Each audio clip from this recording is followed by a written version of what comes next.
ফেসবুকের টিম থেকে কিন্তু ফাইনালি গুড নিউজ চলে এসছে। যাদের যাদের অথেন্টিক এঙ্গেজমেন্টওয়ালা প্রবলেমটা এসেছিলো এবং কি অনেক দিন ধরে এটার সলিউশান খুঁজছিলে যে কী করে এটা সলভ করব এবং কি এটা কী করে সলভ হবে, তোমাদেরকে এই ভিডিওতে আজকে সব কিছু দেখাবো স্টেপ বাই স্টেপ। তোমরা দেখে নাও এবং জিনিসটা বুঝে নাও কাদের কাদের সলভ হবে এবং কাদের কাদের সলভ হবে না।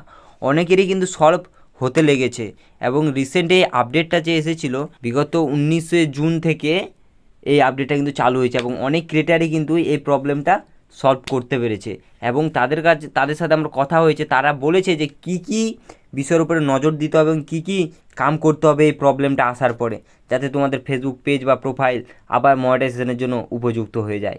তো তোমাদেরকে এই ভিডিওতে আজকে বলবো যে কী কী করতে হবে এবং কী কী করতে হবে না। তো চলো ভিডিওটা শুরু করি। তোমাদের যাদের যাদের ফেসবুক পেজ বা প্রোফাইলের মধ্যে অথেন্টিক এঙ্গেজমেন্টওয়ালা প্রবলেমটা এসেছে এবং এটা আসার পরে কিন্তু তোমাদের কিন্তু আর কোনো রকম কোনো আর্নিং করতে পারছো না, বা আর্নিং যেটা করেছো সেটা কিন্তু হোল্ড হয়ে পড়ে আছে, সেটা কিন্তু আর পেইড হচ্ছে না। অনেক ভিডিওই দেখে নিয়েছো যেখানে বলছে যে যে আর্নিংটা হোল্ড হয়ে আছে সেটা কিন্তু আর পেইড হবে না। তো তুমি আমার চ্যানেলের মধ্যে গিয়ে দেখতে পারো ভিডিওটা, যে আমি একটা ভিডিও বানিয়েছিলাম যেখানে আমি দেখিয়েছি যে কি করে তোমাদের যে আর্নিংটা যে হোল্ড হয়ে আছে তোমরা সেটাকে কি করে পেইড করবে। তো ভিডিওটা তোমরা সম্পূর্ণ দেখো, আর দেখলে কিন্তু তোমরা বুঝতে পেরে যাবে কি করে এটাকে সলভ করতে হবে। তো চলো তোমাদেরকে আবার বলছি যে কি করতে হবে, যে যাতে তোমাদের অথেন্টিক এঙ্গেজমেন্টওয়ালা যে প্রবলেমটা আছে সেটা কিন্তু সলভ হয়ে যাবে। তোমাদের আবার বিশেষভাবে নজর রাখতে হবে যে তোমাদেরকে সবার প্রথমে আসতে হবে কোথায়, যে মনিটাইজেশন আসার পর তোমাদের যদি ইওর আর্নিং আর লিমিটেড, এই কন্টেন্ট মনিটাইজেশন এবং স্টার প্রোগ্রামেও তোমাদের আর্নিং যদি লিমিটেড হয়ে থাকে তাহলে তোমাদের কিন্তু টেনশন হওয়ার কোনো দরকার নেই, তোমাদের প্রবলেম কিন্তু সলভ হয়ে যাবে। তো 3 মাসের মধ্যে তোমাদের প্রবলেম একবারে পুরোপুরি সলভ হয়ে যাবে। যাদের যাদের কন্টেন্ট মনিটাইজেশন বা স্টারে বা যে কোনো টুলসের মধ্যে আর্নিং ইজ লিমিটেড যে প্রবলেমটা আছে সেটা যদি এসে থাকে তাহলে কিন্তু তোমাদের প্রবলেম সলভ হয়ে যাবে।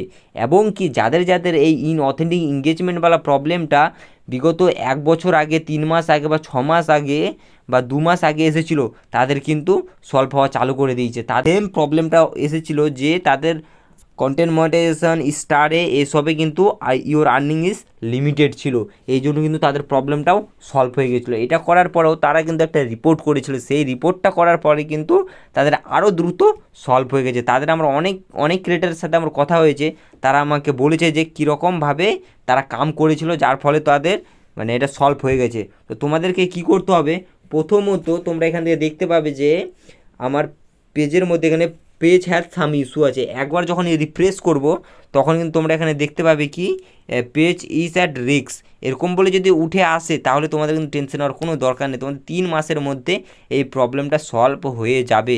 আর তোমাদেরকে একটা জিনিসের উপরে বিশেষভাবে নজর দিতে হবে, যেটা হচ্ছে কি যে যখন থেকে এই প্রবলেমটা এসেছে তখন থেকে মানে আর ভিডিও পোস্ট করা যাবে না। তুমি যদি পোস্ট করো ঠিক আছে তাহলে তো তোমাদের এমনিতে তো ভিউজ টিউজ কিছু যাবে না, তো তোমাদেরকে পোস্ট করার কোনো দরকার নেই। আর যদি পোস্ট করে যাও তাহলে কিন্তু একটা হচ্ছে ফায়দা কি, তোমার মানে এঙ্গেজমেন্টটা হালকা হলেও যদি বেড়ে যায় তাহলে কিন্তু তোমার এই চান্সটা প্রবলেমটা সলভ হওয়ার চান্স কিন্তু অনেকটাই বেড়ে যাবে।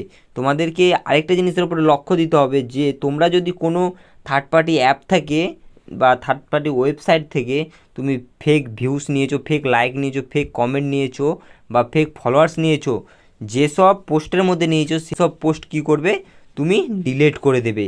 ডিলিট যদি না করো তাহলে আর এই যে অথেন্টিক যে এঙ্গেজমেন্টওয়ালা প্রবলেমটা এসেছে এটা কিন্তু কখনোই সলভ হবে না।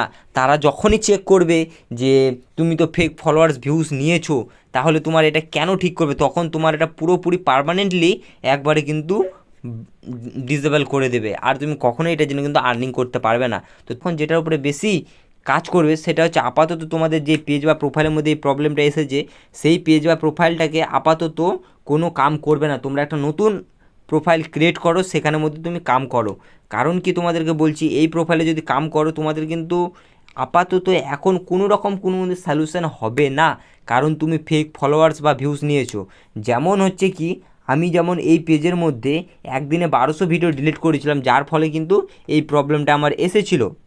তোমাদের পোস্ট করেও কোনো লাভ হবে না, কারণ কি তোমরা যতই পোস্ট করো না কেন তোমাদের কিন্তু মনিটাইজেশনটা পজ করে দিয়েছে। যে কটায় ভিউজ আসুক না তোমরা কিন্তু কোনোরকম কোনো আর্নিং পাবে না, এবং কি রিকমেন্ডেশনটাও কিন্তু সাসপেন্ড হয়ে গেছে। তো তোমরা আপাতত এই অ্যাকাউন্টে তোমরা কোনো রকম কোনো ভিডিও আপলোড করো না, আপাতত এটাকে রেখে দাও। 3 মাস পরে দেখবে যে অটোমেটিকলি তোমাদের সলভ হয়ে গেছে। আর তোমাদেরকে একটা সিক্রেট রিপোর্ট করতে হবে, যেটা করলে তোমাদের কিন্তু সলভ হওয়ার চান্সটা কিন্তু অনেকটাই বেড়ে যাবে। তো তোমাদেরকে কি করে রিপোর্ট করতে হবে তোমরা সম্পূর্ণটা দেখে নাও। আর তোমাদেরকে আরেকটা কথা বলবো, যে তোমরা মানে রিপোর্টটা করার পরে কিন্তু 1 থেকে 2টা লাইভ করে নেবে 7 থেকে 8 মিনিটের জন্য। করার পরে তোমরা কিন্তু এই পেজ বা প্রোফাইলে আর কোনো রকম কোনো কাম করবে না, তাহলেই কিন্তু তোমাদের এটা সলভ হবে, না হলে কিন্তু সলভ হবে না। তো তোমরাও দেখে নাও যে কী করে আবার রিপোর্টটা তোমরা করবে।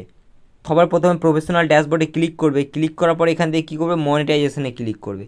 ক্লিক করার পর এখান থেকে কিন্তু একটা স্ক্রিনশট নিয়ে নেবে। তোমাদের যদি ইউআর লিমিটেড থাকে তাহলে লিমিটেডটা নিয়ে নেবে, এবং কার কি এখানে উঠে আসছে তোমরা অবশ্যই কমেন্টে বলবে।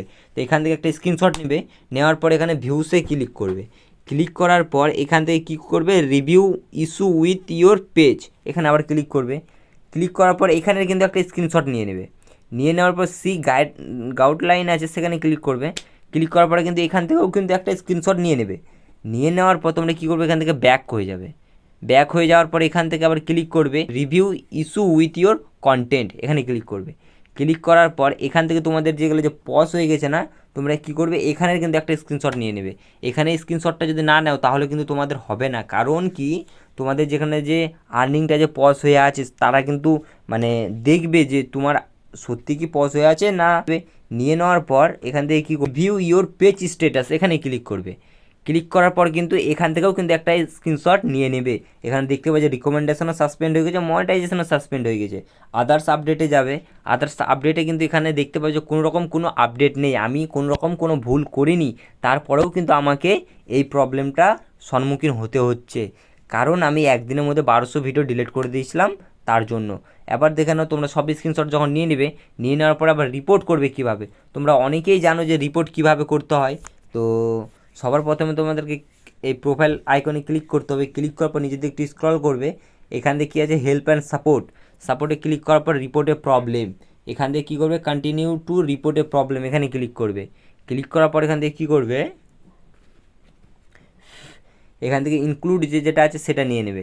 এখান থেকে আর কী করবে, এখানে তোমার যদি পেজ হয় তাহলে পেজ নেবে, যদি প্রোফাইল হয় তো প্রোফাইল নেবে। এখানে দুটারই অপশান আছে। আমার যেরকম পেজে ক্লিক করব। ক্লিক করার পর এখান থেকে তুমি কী করবে, পরপর করে তোমার যে কতটা স্ক্রিনশট নিয়েছো সেই স্ক্রিনশটগুলো এখান থেকে তুমি বসিয়ে দেবে। এরপর এখানে কি যে ডেসক্রাইব দ্য ইস্যু, এবার তোমাদেরকে মেন যে রিপোর্ট যে করতে হবে সেটার যে প্রনটা তুমি কোথায় পাবে, এটা আমি আমার কমেন্টশনে দিয়ে রাখবো, তোমরা সেখান থেকে কপি করে এখানে পেস্ট করে দেবে। তো আমি এটা আগে দিয়ে কপি করে গেছিলাম, ডাইরেক্ট কিন্তু এখানে পেস্ট করে নিলাম। পেস্ট করার পর এখান থেকে কী হলো, আপলোড ফ্রম এ ফোন, এখান থেকে তুমি কি করবে, তুমি যতটা আছে তোমার ছবি, তুমি ছবিগুলো কিন্তু নিয়ে নেবে, পরপর করে সাজিয়ে নেবে। নিয়ে নেওয়ার পর এখান থেকে কী করবে, ডাইরেক্ট সেন্ডে ক্লিক করে দেবে। সেন্ডে ক্লিক করা মাত্র কিন্তু তোমাদের রিপোর্ট কিন্তু সেন্ড হয়ে যাবে। সেন্ড করার পর তোমাদেরকে আবার কী করতে হবে, রিপোর্ট সেন্ড করার পর কিন্তু তোমাকে 1 থেকে 2টা 7 মিনিটের মতো লাইভ করে নেবে। লাইভ করার পরে কিন্তু তোমার মানে তারা আরও যাতে ভালোভাবে বুঝতে পারে যে তোমার কোনো রকম কোনো সমস্যা নেই, আমাকে ভুলবশত দেওয়া হয়েছে, তাহলে তোমার রিপোর্টটা তারা দেখবে। দেখার পরে কিন্তু তোমার প্রবলেমটা কিন্তু সলভ করে দেবে। এবার এই পেজে আপাতত কোনো ভিডিও আপলোড করবে না, তোমরা নেক্সট একটা পেজ নতুন খুলো, তার মধ্যে তোমরা কাম করে যাও। যদি চাও যে এই পেজটাকেই তুমি আবার ফিরিয়ে আনবে, তাহলে কিন্তু তোমাকে একটু হোল্ড হয়ে থাকতে হবে, কারণ তারা চেক করবে, চেক করে তারপর এর সলিউশনটা দেবে। কারণ তোমার বলে না, আরও অনেক ক্রিয়েটার আছে, বড় বড় ক্রিয়েটার, তাদেরও কিন্তু সেম প্রবলেমটা এসেছে। তোমরা অনেকেই ভিডিও দেখে নিয়েছো ইউটিউবে। তো ভিডিওটা কেমন লাগলো অবশ্যই কমেন্ট করে বলবে। আর চ্যানেলে যদি নতুন হয়ে থাকে চ্যানেলটাকে অবশ্যই সাবস্ক্রাইব করে বেল নোটিফিকেশন অলে সেট করে রাখবে, যাতে আমি যখনই ভিডিও আপলোড করি সবার প্রথমে তোমার কাছে পৌঁছায়।